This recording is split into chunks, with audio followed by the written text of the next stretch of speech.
Let's get to the story of the day. This is going to be difficult. Even after many years of working together, I've never written it down and I've never been able to adequately express it to anyone. Here we go.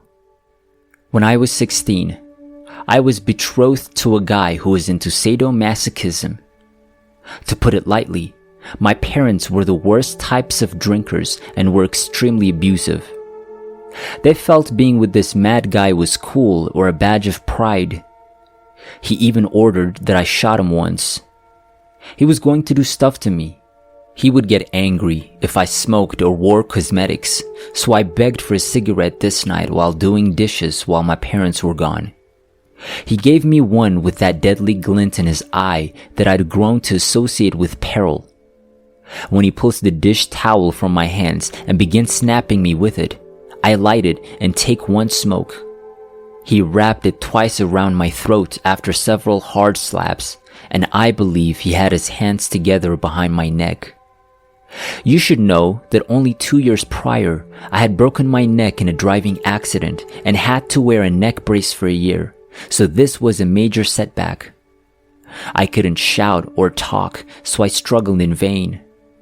I felt like I was receding as I saw his face diminish and the noises became muffled. I'd passed out in the ocean before, caught in the waves, and I remember thinking I'd pass out and wake up again. I had the impression that considerable time had passed. It was a speeding sensation that woke me up. I became aware that I was somewhere and at first waited for sight, hearing, and so on to return. But they did not. I was concerned about my physical state. I recall being strangled, struggling to breathe, becoming terrified, and everything becoming black. Then I realized I was in another place. It was terrifying and I had no idea what was going on. I was in a void with no sensation, and while that terrified me, it also felt comfortable. There's no cold, no heat, no sound, no beginning or finish. I was aware of it, but the fact that I knew that worried me much more. I accepted the fact that I was out of my body but still remained. I had progressed from believing in God to being angry with Him, hating Him, dabbling in witchcraft and Satanism, being numb, and ultimately turning to science. I was a pure scientist who had absolutely no faith in such things. Time passed in an odd way, and now I realized I was given the space I needed to accept reality and feel at ease. When I felt calm and at ease, I looked around, which is ironic because I wasn't seeing in the usual sense, but I did look and saw nothing. I felt I was damned and that hell was trapped in this abyss for all eternity. There was nothing, no matter how hard I tried. I got apprehensive, then perhaps resigned. But suddenly, I saw a tiny light. It could have been a pinhole in a piece of black fabric. It was extremely tiny. I gazed at it since it was the only thing to look at. I eventually dared to question what it was. I was there when I thought I wanted to get close enough to see what it was.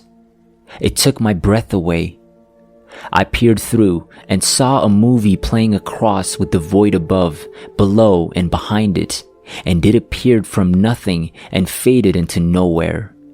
It was life on Earth, and I knew these folks, but had forgotten about them or hadn't realized their significance to me and my life. I was feeling their sadness and delight, love and hope, despair, and so on. I was stuck, overwhelmed by a flood of emotions, thoughts, and dreams, both theirs and mine at the same time. In a strange sense, I believe this movie began before my birth and continued until my attack, and in a strange manner, a bit beyond that. As I was swept along and absorbed by this, I received heartbreaking understandings of those I hadn't realized I'd injured, of persons I thought were good but were actually evil, and of some I thought were bad seeds but were actually good. I saw myself as I'd never actually seen myself before, and I was embarrassed but also excited. I had to relive all of the awful torture, some of which I'd forgotten, in every agonizing detail all over again. I became conscious of another presence in my presence. This presence was so huge and unfathomable that I wasn't sure what I was feeling at first, but then I knew it was God. He was the beginning and the end of everything, and He was love. Without this encounter, I would never have discovered that love has the capacity to rival all real and perceived forces in the universe. My life review, which I didn't know what to name until somewhere in the last decade, accelerated as time passed. It was foreboding. All of this was coming at me at breakneck speed, and I knew if I got to the conclusion, I'd be dead. I believe it meant the second death because I was afraid and desperately wanted to put things right. I recall knowing my mission, knowing all the answers to my questions, and knowing I hadn't done what I was intended to do. It wasn't entirely my fault, but I didn't find myself blaming others, even though I was completely involved in the reality. I've often told folks that I'd rather stand nude in front of the entire world than go through this. There are no places to flee or hide. I began to pray, as it felt as if my eyes were closed, my hands clasped, and I was on my knees pleading with God for another opportunity. I assured Him I would go through it all again 10 times for another opportunity. Recognize the significance of this statement. It's not like saying to someone right now, I'd do it again, since it's far more profound and has an indelible influence. I watched this movie from time to time, hoping that if it slowed down, it meant I'd return to my life in that moment, whether I was a 2-year-old, a 10-year-old, or even older than I was when this event ended my life. It accelerated quicker than seemed conceivable, and the force of it slammed into me. I suddenly realized I had reached the finish. I felt much older, as if I had traveled far further than my 16 earthly years. I felt like I was falling into the void and assumed I was lost, not forgiven and damned. I waited, almost holding my breath, eyes closed, terror and dread filling me, and I couldn't force myself to look or listen. I felt like a long time had passed, and then I had a tiny sensation of movement, and I recall thinking I was traveling very quickly toward a goal, but I didn't have the typical references like things, light, or feeling air pass by. I was still not looking because I was terrified, but then I heard something, a very distant, very small sound. It became deafeningly louder and louder. I can only describe it as 1 trillion church bells ringing all at once. It was indescribable, and it escalated in volume beyond anything I'd ever imagined possible. But it was unusual since I couldn't feel it in my body like I would when hearing such a loud sound. It seemed like I was traveling through a tunnel.